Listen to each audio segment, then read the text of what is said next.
rencontrez l'artiste Alain Veilleux de Trois-Rivières. C'est vrai que j'ai eu la piqûre à un jeune âge. Je me rappelle, j'écoutais la télévision le samedi matin, puis il y avait des petites capsules de 30 minutes d'un grand peintre qui s'appelait Bob Ross, un peintre américain qui, avec un gros pinceau, en une demi-heure, réussissait à construire un paysage à partir de rien. Alors ça m'a fasciné dès mon plus jeune âge, plus tard d'enfance. Ça m'a comme éveillé, mais je dirais que le déclic s'est principalement fait à l'école secondaire, à travers mes cours d'art plastique, où là, j'ai réalisé un peu à ma surprise personnelle que j'avais un certain talent en art. Et puis, j'aimais beaucoup le dessin, la peinture, tout ça. Ça a dormi dans ma tête. Puis quelques années plus tard, à la fin de mon université, j'ai commencé à enseigner. Et puis, j'étais sur appel dans ce temps-là, au secondaire. Puis là, il y a des journées où je n'avais pas d'appel, donc je ne travaillais pas. Et quand on a 20 quelques années, on s'ennuie. Alors, je me suis rappelé que j'aimais beaucoup les arts plastiques. Je suis tout bonnement allé me chercher un kit de peinture sans attente précise. Et c'est là que j'ai découvert ma passion qui sommeillait en moi.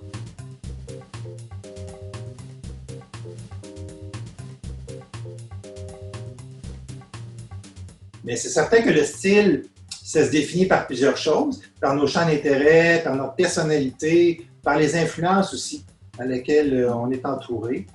Et la persévérance, c'est sûr que quand on commence, on débute, on est attiré par plusieurs choses, plusieurs types de médiums, plusieurs expérimentations, plusieurs sujets. On se casse les dents, mais en même temps, c'est super motivant, cette création-là, cet élan-là, cet enthousiasme-là. Mais la persévérance fait en sorte que finalement, en allant de gauche à droite, le style, il vient de lui-même. Il est un petit peu à l'intérieur de nous autres, de nous-mêmes. Il sommeille en nous. Et puis, il s'agit d'avoir la sagesse, de le laisser aller à travers la persévérance. Quand j'ai commencé à peindre, c'était dans les années 90, début des années 2000. Donc, à ce moment-là, c'était ce qui était à la mode, c'était le style de Charlevoix qui était toujours en vogue. Et par de grands peintres comme Vladimir Auric et Tex Lecor, qui avaient amené une forme de modernisme dans son approche. Et ça m'a captivé.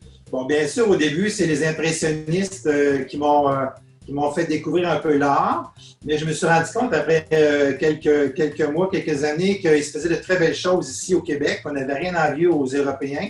Et puis, ça m'a amené à m'intéresser à la peinture canadienne à travers le groupe des Sept, entre autres, mais surtout la peinture québécoise, canadienne, française, dont Marc-Aurèle Fortin était un porte-étendard jusqu'à aujourd'hui, jusqu'au début des années 2000.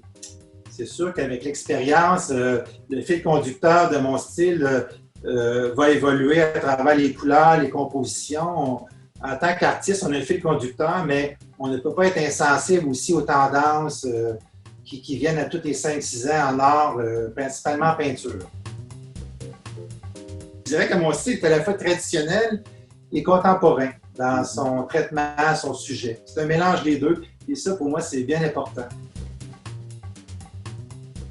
Moi, j'ai découvert les couleurs. D'abord, c'est ma motivation première. Je dirais à la limite, le sujet a peu d'importance. C'est un prétexte pour libérer la couleur. En gros, je débute par un croquis assez simple. Si je fais une scène avec une église, quelques maisons, un village, une scène champêtre, ça va être ça. Le côté spontané de la création, pour moi, là, ça va après le croquis. Le croquis, c'est un point de départ qui va me mener à travers la couleur. Et la couleur, elle se fait de manière très spontanée. Ce choix-là, c'est vraiment l'inspiration du moment qui va la guider.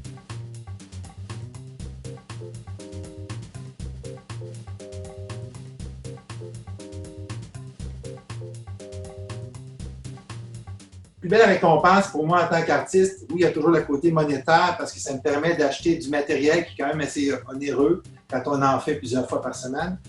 Mais quand je rencontre des gens, je me suis rendu compte d'une chose. Mon expérience m'a fait découvrir qu'il y a comme un processus d'identification, autant dans la peinture qu'on va retrouver en musique, en sport, en chanson, etc.